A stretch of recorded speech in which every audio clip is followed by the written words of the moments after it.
Hi guys, Alberto here, you're watching the Bedroom Rocker YouTube channel, and today I'm making a comparison video about recording tube amps at home using a regular speaker cabinet and a microphone versus using a load box and speaker cabinet simulation, in this case the Two Notes Torpedo Captor X. So let's take a quick look at the setup, then we're gonna dive right into the comparison, and then I'm gonna give you my thoughts on it. So grab a drink, sit tight, and let's go.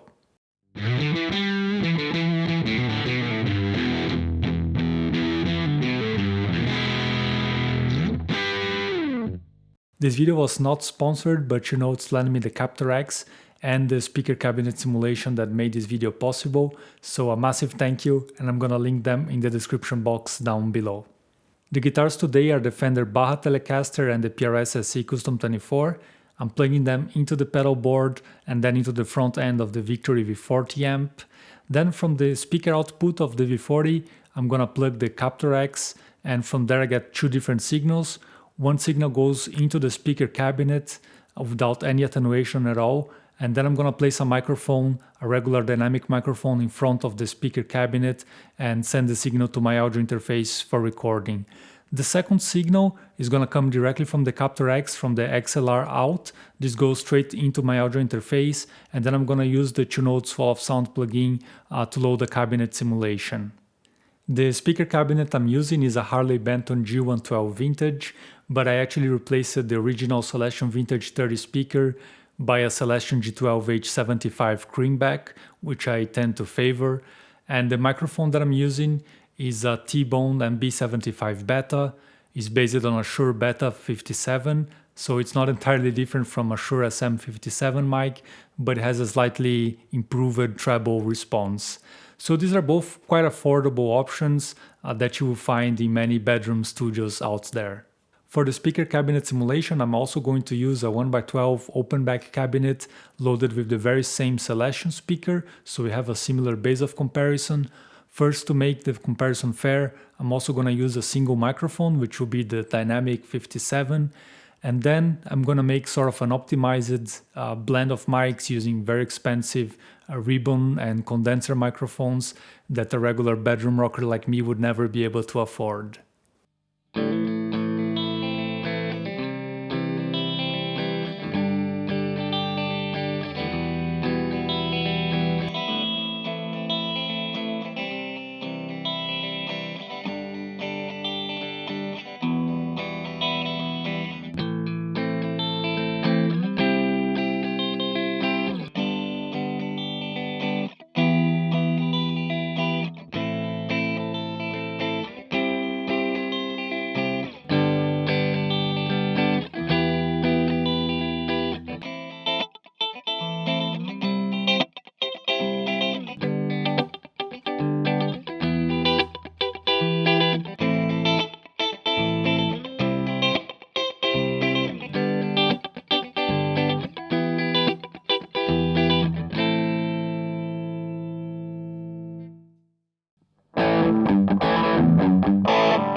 So let me know what you think about the sounds. Did you hear a difference at all? And which one was your favorite? Make sure to write down in the comment section down below. To me, they are obviously different, so I could hear a difference between them. But what really impresses me is that it's really hard to tell the difference, which one is the real deal and which one is the cabinet simulation. So they sound different, but not necessarily better or worse. If not, the real deal has a bit more room sound going on, which is not necessarily good because I'm recording at low levels, so you can hear a bit more of the room reflections and things like the acoustic noise of the guitar strings, which are things you don't really want in a more professional recording. So to me, since I started recording with cabinet simulations about 4 years ago, I've been really impressed by them, and I never looked back into recording with microphones. And every time I do, I get a friendly reminder that it works, but it has several drawbacks. The second thing is obviously volume. So if you want to record a speaker cabinet, you need to be able to produce volume. And then you start to run into limitations, your family, your neighbors. You need to do this during certain hours of the day. And there's also the problem that tube amps tend to sound their best when they are cranked up loud. So there's really a conflict of interest there.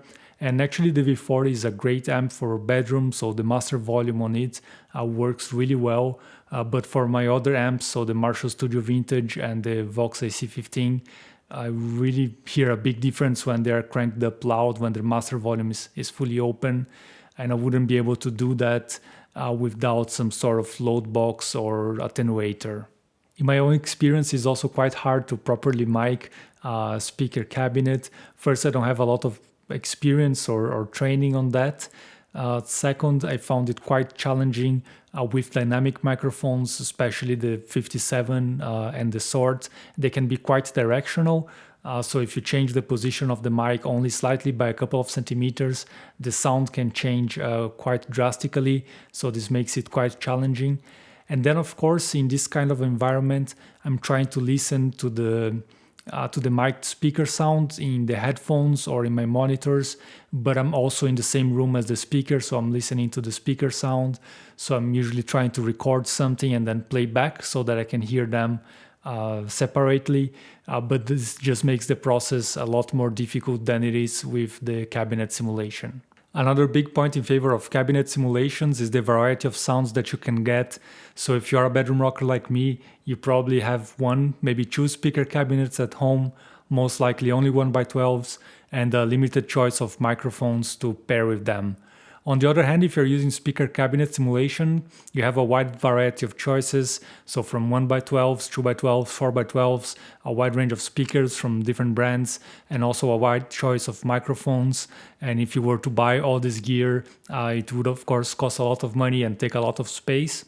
And finally, you can also choose to mix and match them in post-production. So you can put a 1x12 with a 4x12 together, and just the sky's the limit in terms of what you can do.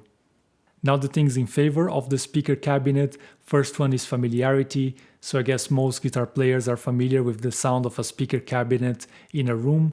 And actually the sound of a mic'd up speaker cabinet can be quite different from that. And if you're not used to this, it can be a bit challenging in the beginning. Then there is the inspirational element. It is, of course, quite exciting to be in the same room as a speaker cabinet, and especially if you can turn it up loud. Then you also have the option to create feedback loops between the guitar and the speaker cabinet, and this just makes things way more interesting. But then in a bedroom or home recording situation like I have here, this seldom brings any advantage. So that's it for today. I really hope the review was helpful and fun to watch. If that's the case, make sure to leave a big thumbs up. And if you want to see more videos about guitar, amplifiers, home recording and gear in general, also make sure to hit the subscription button and the notification bell to stay tuned for future videos. Also, if you like what I'm doing here and you want to support the Bedroom Rocker YouTube channel, then make sure to check my affiliate links in the description box down below. If you use them to buy anything, I earn a small commission, and this really helps to get the channel going and to get more products for making reviews like this one at no additional cost for you. So keep on rocking and cheers!